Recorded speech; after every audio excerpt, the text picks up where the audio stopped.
Voilà, toute une série de choses. Après, il y a les compléments alimentaires aussi qui, d'un seul coup, se sont intéressés à toutes les évolutions, à tous les besoins liés à l'âge. Donc, il y a plein de choses qui sont en train de se développer. Et aujourd'hui, je pense que, très honnêtement, là où il y a le plus de potentiel en termes de développement, parce qu'on en est loin, c'est sur cette cible. Aujourd'hui, on a encore, et c'est marrant parce qu'on voit l'évolution entre le boîtier blanc qu'on voyait et les boîtiers super design. Et c'est tout simplement un moment où on se dit, tiens, comme disait Jacques tout à l'heure, c'est des consommateurs, il y a une évolution, c'est plus le papy d'antan, voilà, on a fini de bosser, hop, on le met, limite c'est la rue vers le cimetière. Non, il y a encore 30, 40 ans, j'entends des annonceurs qui me disent « Oh, on va pas toucher les vieux, hein, ils vont tous partir jouer d'un corbillard, tiens, regarde. » J'ai dit « Non, tu seras à la retraite qu'ils seront encore là, en train de consommer ton produit. » Et voilà, il y a un moment, il faut être conscient de ça. Et que cette génération-là, elle a des besoins, des envies, elle veut pas des vieux trucs de vieux. Elle va refuser ça. Un exemple typique, qui moi me vient à l'idée, qui doit absolument évoluer aujourd'hui, qui est en plein boom, mais qui va poser un problème. Si je prends toutes les personnes qui étaient debout tout à l'heure, je serais intéressé de voir d'ailleurs qui est-ce qui serait prêt à le faire. Si on parle des voyages en bus, le fameux voyage en car, truc typique. Qui est-ce qui a envie de se retrouver dans un ghetto de vieux, à se trimballer toute la journée, avec eux, en train de dire « Oh, moi j'ai vu ça, hein. Oh, puis moi j'ai vu ça, oh, puis moi j'ai vu ça. » Ben voilà, les générations qui arrivent, les fameux baby boomers, eh ben ils refusent en bloc ça. Et aujourd'hui, si les voyagistes en car n'évoluent pas, eh ben leur business il va s'effondrer, c'est obligé. Pourquoi ? Parce qu'il y a un besoin d'indépendance, parce qu'ils ont besoin d'avoir leur voiture, parce que voilà, il y a plein de choses qui évoluent.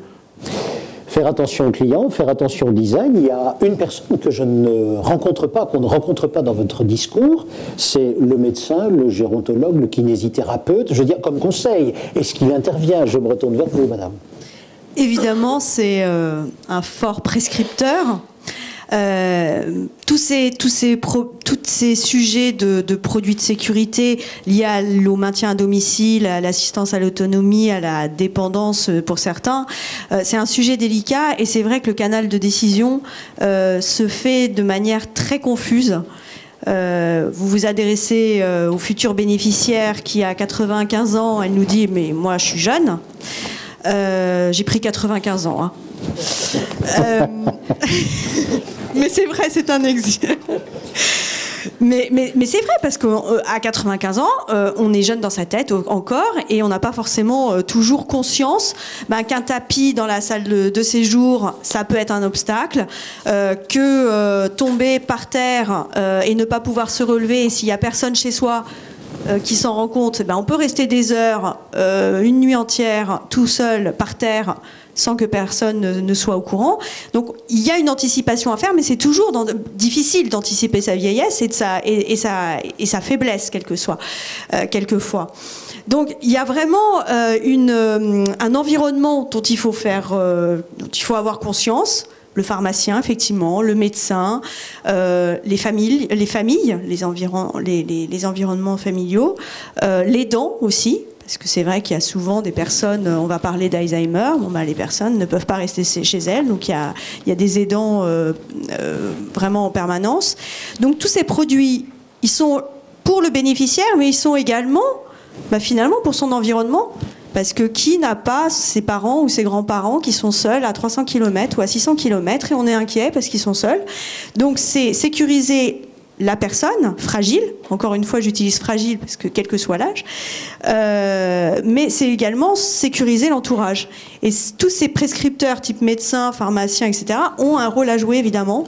Donc ça reste encore une communication tout à fait intéressante. Tout à fait. Voilà, elle est moins publicitaire. Voilà. Et puis il y a les êtres d'exception. La doyenne de Facebook, non, la doyenne de Twitter a 105 ans, elle s'appelle le docteur Twain, je ne sais plus trop quoi. Parce que sur Facebook, elle ne peut pas se connecter, ça s'arrête à 100 ans. Oui. Voilà. C'est vrai ? On ne peut pas se connecter au-dessus de 100 ans sur Facebook, donc il y a une plainte en cours contre Facebook par une américaine, discrimination. Alors d'ailleurs, j'ai pris le nombre des centenaires parce que ça m'intéresse à plus haut point, puisque moi j'ai fixé ma retraite à 100 ans, donc j'ai intérêt à y arriver. Donc à aujourd'hui, elle a 105 ans, elle s'appelle le docteur Kroom, la doyenne de Twitter. Il y a aujourd'hui, je crois, il y a 15 000 centenaires en France aujourd'hui, c'est quand même pas mal.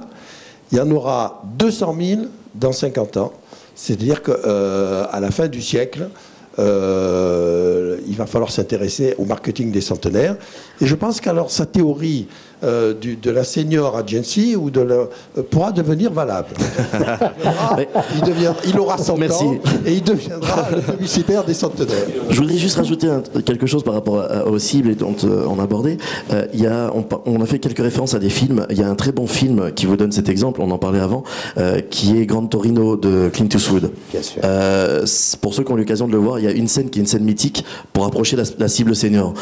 On disait en effet, il y a toutes les cibles prescriptrices qui sont les enfants, les médecins, les accompagnants, tout ce qu'on veut, mais il y a un phénomène qui est le côté un peu pater. C'est moi qui prends la décision, ça reste moi qui prends la décision. Et dans ce film, il y a une scène qui est géniale, qui est l'anniversaire de Clint Eastwood, où ses enfants baby boomers arrivent en lui disant bah tiens, voilà pour ton anniversaire, on te ramène un appareil pour ramasser au sol sans te baisser, un téléphone à grosse touche et des documentations pour des maisons de repos. Et la scène est géniale parce qu'on voit ensuite les enfants sortir en disant mais c'est quand même dingue. On lui offre des super cadeaux et il nous vire. Voilà. Et ben c'est vraiment ça. Et c'est exactement ça. C'est-à-dire que vous êtes face à une problématique qui est multiple, qui est de dire à qui on communique, à qui on explique, dès lors qu'on rentre sur des problématiques de santé ou des problématiques plus spécifiques. Et il faut qu'il y ait de l'information qui passe sur tout l'environnement. Et en même temps, la personne en premier à convaincre et qui doit prendre le temps, c'est la personne centrale, les seniors. Et je ne sais pas si dans la salle, il y a quelqu'un qui a une idée du temps qu'il faut pour un senior, entre le processus « je m'intéresse à une maison de repos » et le processus « je rentre à la maison de repos ». Est-ce que vous avez une idée du temps? Nous, on a fait une petite étude là-dessus. 3 ans. Il faut 3 ans. 3 ans et 5 visites. Et c'est très marrant parce que la première visite, c'est « je viens », la personne vient, vous voulez des renseignements? « Non, non, je regarde, je suis du quartier ». Deuxième visite, c'est « je viens quand même voir ». Mais voilà. Et acte manqué, je prends pas la brochure, je prends pas les prix. 3e visite, je vais quand même un petit peu m'intéresser au prix. 4e visite, je viens avec les enfants. 5e visite, je signe. Voilà. Donc ça, c'est le processus classique. Et ça prend 3 ans. Merci beaucoup pour tous ces détails. Sur ce deuxième tableau, que retenir? Tout d'abord qu'un produit ou un service doit être le moins stigmatisant possible, le plus universel possible. Premier point. Donc, en ce sens, il doit être design, il doit être glamour, il doit être plaisant. Ce sont les termes qui ont été indiqués. Deuxièmement, toujours faire attention aux besoins du client. Et le dernier témoignage ici est probant. C'est-à-dire, seul lui a la liberté de choix et de décision, avec des processus parfois extrêmement lents. Premier point. Dernière chose, au-delà du design, il y a un certain nombre de prescripteurs que l'on a appelés et que l'on a résumés comme étant l'environnement. Dans cet environnement, vous avez la famille, mais vous avez également les prescripteurs médicaux, pharmaceutiques, etc. Tout cela peuvent aider à prendre la décision. Il faut donc prendre tout cela en considération. À vous, maintenant, avez-vous sur ce deuxième point-là, produits et services, des questions? Oui, ici, monsieur. Bonsoir, Pierre Provenzano. Donc j'ai une entreprise qui amène des sociétés françaises partout dans le monde, et en particulier en Asie. Moi, je suis frappé par 2 choses. D'abord, vous parlez de seniors, or que moi, je parlerai, en ce qui concerne la publicité, qui n'est d'une part pas mon métier, et d'autre part, je n'ai pas la prétention d'enseigner quoi que ce soit dans ce domaine, mais j'ai l'intuition qu'on ne devrait pas parler de seniors quand on est publicitaire. On devrait parler de gens dépendants ou de gens qui ne le sont pas. Parce que quand je vous entends parler, en fait, les exemples seniors véritables dont vous parlez, c'est des gens dépendants. Et donc, c'est deux messages différents, c'est 2 adresses différentes, c'est etc., etc. Donc, maintenant, quand vous parlez du senior non dépendant, dont font partie un certain nombre de gens qui ont plus de 50 ans, donc moi, en l'occurrence, moi, quand vous me montrez une image à la télévision d'un bonhomme de 50 ans ou d'une fille ou d'une femme de 50 ans qui fait la pub pour un produit que je suis censé acheter, ça ne m'intéresse pas du tout. Moi, ce qui m'intéresse, c'est de voir une nana de 25 ans en train de vendre le produit, ou un gars bodybuildé comme j'aurais rêvé être sur la plage. Ça vous avez dit, hein. Voilà. Donc c'est pas du tout... Moi, l'image qui m'intéresse, et l'image de laquelle je suis acheteur, c'est l'image que je me projette. C'est pas du tout l'image que je vois dans le miroir le matin quand je me lève. Pas du tout, mais pas du tout. Donc en fait, il y a deux choses. D'une part, il y a la cible, et de l'autre côté, il y a ce qu'on donne à la cible, c'est-à-dire l'image qu'on va lui montrer pour qu'il puisse acheter. Et l'image qu'on va lui donner, si vous donnez une vieille, un vieux, ça ne l'intéresse pas. Il faut lui donner une nana de 25 ans, quoi. Allons-y. Alors, tout à l'heure, je vous disais justement, et je vais aller un peu dans votre sens aussi, je suis normand à la base et je ne fais pas des réponses au centre juste pour m'amuser, mais quand on... J'attends juste que vous m'écoutiez. Voilà. Comme je disais tout à l'heure, on ne parle pas forcément d'image, on parle de message, on parle d'information, de rejoindre des besoins. Et faire du senior marketing, et c'est un cliché, faire du senior marketing, c'est pas mettre des cheveux gris. C'est pas vrai. Moi, je fais des campagnes sur lesquelles il n'y a aucun petit vieux qui traîne dans la campagne. Juste un moment, on a compris juste un besoin de soulever un levier qui est intéressant et qui correspond à ses besoins. Donc voilà. Et alors après, par rapport au mot senior, comme je l'ai expliqué au tout début, on a mis ce mot senior juste parce qu'à un moment, il y avait dans le marketing, et je parle bien dans le marketing en général, il y a des sociétés qui les assimilent complètement et qui arrivent à prendre toute la population et à réfléchir intelligemment. Mais la plupart du temps, il y a cette fameuse ménagère de moins de 50 ans et puis il y a le reste qui est oublié. Et c'est juste voilà, pour ça qu'on a mis ce mot senior que d'ailleurs on n'utilise plus, je ne veux même plus le voir dans une seule campagne.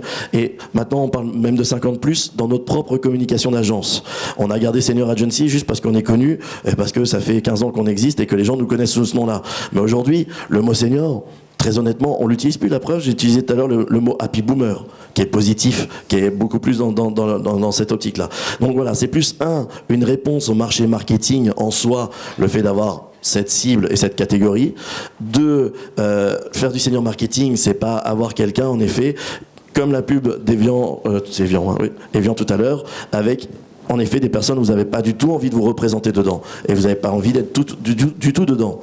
Par contre, en effet, on va avoir des produits sur lesquels, si moi je vous parle de Club Med et de faire la fête jusqu'à 5h du mat à son techno au bord d'une plage, bah, c'est pas quelque chose que vous recherchez. Par contre, si je vous parle de découvrir, si je vous parle par exemple en termes de voyage et je vous dis, bah voilà, on va prendre un exemple, un senior face à un jeune il va chercher une destination qui va être Bodrum, qui va être Djerba, qui va être toutes ces destinations festives et marrantes. Un senior va chercher plutôt une destination où il va pouvoir découvrir des choses. Alors, je parle même pas de musée, hein. Ça peut être très simple d'aller voir dans la région de Bordeaux tout ce qui est vin et ainsi de suite au niveau gastronomique. Donc voilà, c'est plus cet aspect-là qui est plutôt une réflexion sur les besoins réels d'une catégorie de personnes par rapport au reste. Merci beaucoup. J'imagine que là, la réponse a été donnée. Merci, monsieur. C'est tout mon discours de départ. Je vous en prie. Vous savez, moi, je n'ai qu'une définition de la publicité. Je l'ai volée à Cocteau. Cocteau, un jour, croisé Diaghilev, le grand danseur, et disait à Diaghilev, mais quelle est la définition de ton art? Et Diaghilev lui a répondu, c'est un mensonge qui dit la vérité. Et Cocteau lui a dit, mais c'est extraordinaire, c'est la définition de la poésie. Et c'est la définition de la publicité. La publicité ne doit pas dire la vérité. Je ne vais pas vous montrer à 50 ans. Évidemment que je vais vous montrer avec 10 ans de moins. Mais je vais quand même dire la vérité parce que le produit que je vais vous vendre va tenir sa vérité et va tenir sa promesse. Et tout le jeu de la publicité, c'est pour ça que je suis absolument contre les classifications d'âge, tout le jeu de la publicité est de créer le désir. Alors parfois, il faut quand même tenir compte de certaines valeurs, parce que ce sont les valeurs qui changent. Hein. À partir de 60 ans, 70 ans, les valeurs changent. On a besoin de plus de sécurité, on a besoin de plus de respect, on est plus proche de la famille. Bon, alors c'est ces valeurs-là qui peuvent évoluer, mais sur le principe de la publicité, elle doit toujours faire rêver. Merci beaucoup. Question. Alors, je suis bien entendu d'accord et suspendu à ce que vous dites, mais elle doit être crédible aussi. Et je rebondis sur ce que disait monsieur, en ce sens que, moi, quand on reprend justement le film avec les personnes âgées et Evian, Moi, c'est pas le fait qu'elles soient âgées que j'ai envie d'acheter. C'est de leur dynamisme qu'elles montrent, c'est le mouvement, c'est l'énergie qu'il y a dans l'image. Vous me montrez une petite jeune de 20 ans qui le fait, bah ouais, ok, d'accord, elle est mignonne, elle est belle, mais c'est pas moi. Je vais pas me reconnaître dans ce personnage-là. Alors que là, je peux avoir espoir. Ah ouais, j'aimerais bien être comme ça. Et ça va être ça. Donc c'est bien une question de perception. Mais vous mentez à vous-même, parce que vous ne vous donnez pas l'âge que vous avez. Et d'ailleurs, ça a été un flop retentissant, le film des petits vieux. Moi, ça m'amusait terriblement de le faire. Je pensais que la France entière allait rigoler. Les gens ne rigolent pas avec leur âge. Ben moi, j'ai beaucoup ri. Et regardez-vous bien devant la glace, et vous ne vous donnerez pas l'âge que vous avez. En fait, il y a un phénomène qu'on appelle l'âge cognitif, on en parlait tout à l'heure. Jusqu'à 30 ans, on s'imagine plus vieux qu'on ne l'est. Donc, jusqu'à quand on est gamin, quand on est adolescent, c'est « je suis un homme ». Et voilà, alors qu'on n'est pas du tout un homme, 15-16 ans, mais on est un homme. Et après, quand on passe le cap des 30 ans, on commence à se dire « ouh là, c'est pas bon là, on va pas dans le bon sens ». Et donc on regarde dans l'autre sens. Et au fur et à mesure, et on a par exemple la retraite qui est typique. Quand vous demandez à une personne qui est à la retraite, vous êtes retraité de, c'est « je suis jeune retraité de jusqu'à très tard ». Je suis jeune retraité de. Je me justifie, je rentre dans un cadre et quelque chose. Quand j'ai la cinquantaine jusqu'à la retraite, le cap c'est 50 ans. J'ai 50 ans. Et quand j'ai 62 ans, je suis dans la cinquantaine. Voilà. Et donc ça c'est l'âge cognitif qui est en effet l'âge de représentation de la personne. Et on disait tout à l'heure en rigolant que la personne à côté était toujours moins bien que l'autre par rapport aux Français. C'est typique du Seigneur d'ailleurs de dire moi je suis encore jeune, mais alors mes amis, c'est vraiment des vieux. Puis alors des vieux bien. Voilà. Message élargi pour le produit, intention du client, envie et besoin du client, ce sont les deux idées à retenir. Troisième tableau. Nous avons donc les populations ou la population, nous avons les produits, les services. Est-ce que tout cela fait un Eldorado de l'économie? C'est bien à cette question-là qu'il faut répondre. Alors ici, j'aimerais, madame, d'abord vous entendre, parce que le 1er juillet dernier, la filière senior s'est mise en place, la silver economy s'est mise en place de façon exceptionnellement institutionnelle. 2 ministres se sont déplacés pour dire « ça y est, on met en place une filière ». Ça change quoi par rapport à ce qu'on vient de dire ? Alors, parce que, attendez, excusez-moi, je dis simplement, on leur a donné un logo. Voilà, vous avez le logo de la Silver Economy existe, c'est tout au-dessus. Vous avez la Silver Valley avec une concentration d'une 50aine d'entreprises pour l'instant, PME, PMI, de façon à pouvoir montrer qu'elles existent. Ça change quoi ? Alors effectivement, c'est pas sorti d'un chapeau, ça fait quelques mois que... Je pense qu'il y a une prise de conscience de tous les chiffres que vous aviez évoqués, la démographie vieillissante. Donc le 1er juillet, effectivement, il y a un comité de filière stratégique qui a été institué. Je peux un peu en parler parce que notre PDG Gilles Schnepp, donc du groupe Legrand, est vice-président de ce comité, aux côtés de Arnaud de Montebourg et de Michel Delaunay. Donc on voit ce qui est intéressant en fait dans cette... on parle de filière. Donc ce qui est intéressant, c'est qu'on met le ministre Arnaud Montebourg, le ministre Michel Delaunay ensemble. Donc on parle quand même de problématiques économiques et sociales avec un industriel. Donc ça, c'est assez nouveau. Et le contrat de filière, parce que le but ultime, c'est de signer un contrat de filière. Et le contrat de filière, c'est de faire... depuis le 1er juillet, il y a eu beaucoup de groupes de travail qui ont permis, en fait, dans ce secteur, de faire parler différents horizons, de faire parler le public et le privé, de faire parler des toutes petites entreprises, des moyennes et des grosses.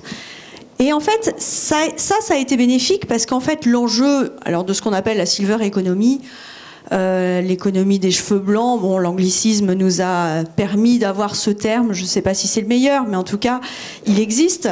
Le défi véritable de ce contrat, c'est de faire travailler tout cet écosystème. Ça veut dire qu'aujourd'hui, on a finalement une personne... Alors, il y a quand même des enjeux économiques, parce que c'est vrai que l'enjeu, c'est faire gagner des sous et moins dépenser, donc le maintien à domicile, c'est quand même un enjeu crucial. Mais la personne qu'on va maintenir à domicile, qu'elle soit le moins vite dépendante, De quoi elle a besoin? Elle n'a pas juste besoin de sécurité, elle a besoin d'innovation, elle a besoin de loisirs, elle a besoin de confort, elle a des besoins multiples. Et au départ, au niveau des premières réunions, je me souviens, la grande question c'est mais qui on met comme dans les entités, enfin quelles entreprises vont faire partie de la silver economy? Mais finalement, toutes peuvent faire partie. On rejoint ce qu'on disait. C'est que il peut très bien effectivement y avoir un Legrand qui fabrique des produits pour tout le monde. Il peut y avoir, il y a des fabricants de cannes, il y a des transporteurs pour les personnes un peu plus âgées, mais il y a également le Club Med qui est intéressé, L'Oréal qui est intéressé. Finalement, le contour, en fait, c'est très difficile parce qu'on ne va pas pouvoir le délimiter puisqu'on n'est pas sur une population particulière, on est sur finalement une filière marketing de silver economy. Et donc l'enjeu, pour répondre à votre question, il va y avoir donc la signature officielle le 12 décembre de ce contrat. Il va en émerger des actions concrètes d'industriels et de l'État pour faire émerger la croissance économique, parce qu'on est là aussi pour développer nos emplois, faire gagner de l'argent aux entreprises, faire émerger aussi des entreprises innovantes. Donc la Silver Valley, un peu comme la Silicon Valley, a émergé au travers de cette Silver Economy pour faire émerger toutes les entreprises innovantes qui n'ont pas forcément aujourd'hui les moyens de se développer parce qu'il n'y a pas de sensibilisation suffisante.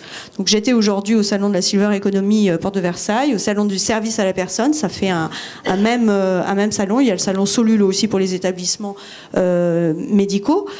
Alors ça fera peut-être petit bruit cette année, peut-être plus grand bruit l'année prochaine, je n'en sais rien, mais en tout cas, ce qui est sûr, c'est qu'on voyait de multiples acteurs, fabricants, services, aidants, de petites, moyennes et grandes, et qui se parlent. Donc ça, c'est déjà bien. Et l'enjeu, c'est l'enjeu aussi organisationnel, entre le médical, le social, l'économique. Tout le monde n'a pas forcément les mêmes intérêts. Ceux qui investissent ne sont pas forcément ceux qui récupèrent le retour sur investissement. Donc tout l'enjeu, c'est ça, c'est de consolider et de structurer cette filière pour que tout le monde y gagne en termes de social, d'économie et de santé. Vous avez dit, donc il faut que tout le monde gagne de l'argent. Néanmoins, sur un certain nombre de dispositifs, il faudra une solidarité nationale, j'imagine, pour que ces dispositifs puissent être acquis à l'usage d'un certain nombre de personnes. Est-ce que c'est dans le contrat de filière ? Alors, oui. Alors, quand vous touchez un petit peu du doigt ce qui existe aujourd'hui, et c'est parce que on fait un diagnostic aussi. Clairement, qui paye, quoi, en gros. Hein. Mais il existe déjà beaucoup de financements. Beaucoup. Sauf qu'effectivement, notre problématique, c'est le millefeuille administratif et la facilité pour le client final de trouver l'information tout simplement, pour trouver le produit, mais trouver aussi le financement qui existe dans beaucoup des cas. Donc l'idée est plus de trouver la simplification en termes de financement. Il ne faut pas se leurrer, il n'y a pas forcément beaucoup d'argent dans les caisses de l'État, mais par contre, il y a une rationalisation à faire. Quelques questions pratiques. Je suis entrepreneur, je suis commerçant, je suis artisan. Ai-je une démarche particulière pour appartenir à cette filière à faire? Est-ce que j'ai une démarche particulière pour appartenir à la filière? Alors, il y a déjà une forte communication au niveau gouvernemental sur les sites de Michel Delaunay et Arnaud de Montebourg. Il va y avoir cette signature le 12 décembre et toutes les entreprises sont les bienvenues qui pourraient se revendiquer ou avoir cet intérêt et cette contribution. Après, c'est vrai que de toute façon, il va y avoir des actions de sensibilisation, des actions de showroom, de vitrine pour montrer les produits. La Silver Valley va permettre aussi aux entreprises d'innovation d'avoir peut-être des facilités d'hébergement des locaux et puis du networking, parce que ça fonctionne aussi beaucoup comme ça. Donc concrètement, on va attendre le 12 décembre pour voir ce qui va vraiment... les principaux axes en fait qui vont en ressortir, mais j'y crois beaucoup parce que c'est la première fois quand même qu'il y a cette communication publique privée et cette volonté des gouvernements, des ministres de faire travailler déjà les entreprises qui ont des solutions aujourd'hui, mais faciliter leur mise en œuvre, et de faire émerger des innovations parce qu'on en a vu, il y en a vraiment beaucoup. C'est ça. Vous dites, si je résume bien vos idées, On peut investir dans cette filière, il y a un enjeu social et économique important. Ça, c'est point de vue de l'État, point de vue de la sécurité sociale. Point de vue privé aussi. La personne peut continuer à vivre avec énormément de confort. C'est bien ça. Deuxième point. Troisième point, c'est vous. Quand je dis vous, vous, entreprise, grande ou petite, l'intérêt aussi de pouvoir trouver de nouveaux marchés sur des innovations que vous mettez en place. C'est bien cela? Triple intérêt au total? Oui, et puis pour le dernier point, ce qui est intéressant, c'est que ces solutions, on sait qu'elles existent, on a fait pas mal d'expérimentations, ça reste toujours des expérimentations malheureusement, parce que justement on n'arrive pas à avoir ce déploiement, ce volume, et c'est les problématiques d'entreprise souvent, on fait des expérimentations et puis au final ça s'arrête et puis il n'y a plus rien. Donc avec ce contrat de filière, j'ose espérer, en tout cas ça permet de faire parler et d'avoir des entreprises innovantes avec des idées nouvelles et de déployer et d'avoir ce volume aussi nécessaire pour finalement arriver à un minimum d'activité qui permet une croissance économique. C'est ça, pour l'instant ce n'est pas encore le cas? Si, on est au début. Pour certaines entreprises, si on arrive quand même à faire notre marché, on va dire, mais c'est vrai que pour avoir rencontré des entreprises plus modestes qui ont 100% de l'activité dans de l'innovation technologique dans cette filière, c'est très dur. C'est ça. Merci beaucoup pour tous ces développements. Y a-t-il sur ce point-là, c'est-à-dire l'établissement d'une filière, une réaction du côté de nos publicitaires? Christophe? Je trouve, mon opinion là-dessus, c'est que c'est à nouveau dommage que on mette Silver Economy et qu'on parle, et le discours est dedans, hein, en effet du grand âge. On parle des problématiques du grand âge et ainsi de suite. Et on comprend pas que dans une entreprise, le plus dur pour le moment, c'est pas forcément des financements, c'est pas forcément des idées, c'est de faire évoluer la manière dont on perçoit les seniors. Et quand on parle de seniors à des jeunes de 30 ans, c'est j'ai pas envie de bosser dessus, j'ai pas envie de travailler sur ce genre de produit. Allez, voilà, il y a plein de marques qu'on pourrait citer. Quand on leur dit, vous parlez de seniors, c'est tout de suite les clichés. Et ce qui est intéressant de voir aujourd'hui, c'est que les gens qui ont 50 ans, c'est U2. Les gens qui ont plus de 70 ans, c'est les Rolling Stones. C'est de changer cette manière de voir les seniors et de rendre ces seniors beaucoup plus agréable, sympathique et ainsi de suite. Et donc, si on ne fait pas cet exercice-là en interne dans les entreprises, on n'arrivera pas à faire avancer les choses. On va avoir des projets qui vont être financés mais qui vont s'arrêter un moment. On va avoir des responsables marketing qui vont pas avoir envie de pousser plus le projet qui a été développé en amont.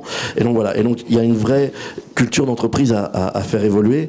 Et ça m'est arrivé de voir des projets complètement arrêtés et capotés parce que j'ai en face de moi le directeur d'une société, je citerai pas, qui est la plus grande banque mondiale et qui est française en l'occurrence, et qui a le projet arrêté parce que la personne s'est sentie visée dans ce qu'on a dit. Ah non, j'ai 58 ans, je suis désolé, moi je suis pas dans cette catégorie. Au revoir. Projet arrêté. Voilà. Et tant que dans les entreprises, on ne pourra pas envisager cette cible, et je dis bien le mot cible, comme des gens tout à fait normaux, et pas juste comme une fin de vie, comme juste des produits qu'on va leur vendre à la fin, qui sont vraiment spécifiques, ça sera raté. Ça sera automatiquement raté. Vous le disiez très bien, toutes les entreprises pourraient être là-bas. Toutes. Sans exception. Je travaille pour des sociétés des vins sans alcool, des L'Oréal, des gens comme ça. Toutes pourraient être là-bas. Le seul truc, c'est qu'en interne, il faut réussir à faire passer le message de dire, tiens, comment est-ce qu'on peut travailler sur cette cible intelligemment, sans la ghettoiser, sans qu'elle se sente ghettoisée. Voilà. Et tant que ça sera pas fait, on pourra faire, Monsieur Montebourg pourra faire autant d'investissements qu'il veut, ça sera juste pour rire. Une réaction sur ce point, madame, ou... Vous avez dit, j'ai beaucoup d'espoir. Hein. Au salon, on a vu des robots et on voyait des personnes rêver devant ces robots. Et ces robots, c'est ludique, mais c'est utile pour le maintien à domicile. Des robots qui font comme des aidants. Donc des majordomes, enfin voilà. Par exemple. Parfait, très bien. Vous avez dit encore une fois, la filière, vous y croyez, hein, vous mettez beaucoup d'espoir dedans. Pour une fois, on rentre dans le dur, on parle d'industriel, on parle d'économie, on parle de croissance économique, d'emploi aussi. Nous, on est fiers effectivement de pouvoir maintenant parler plus de produits fabriqués en France, de technologies françaises.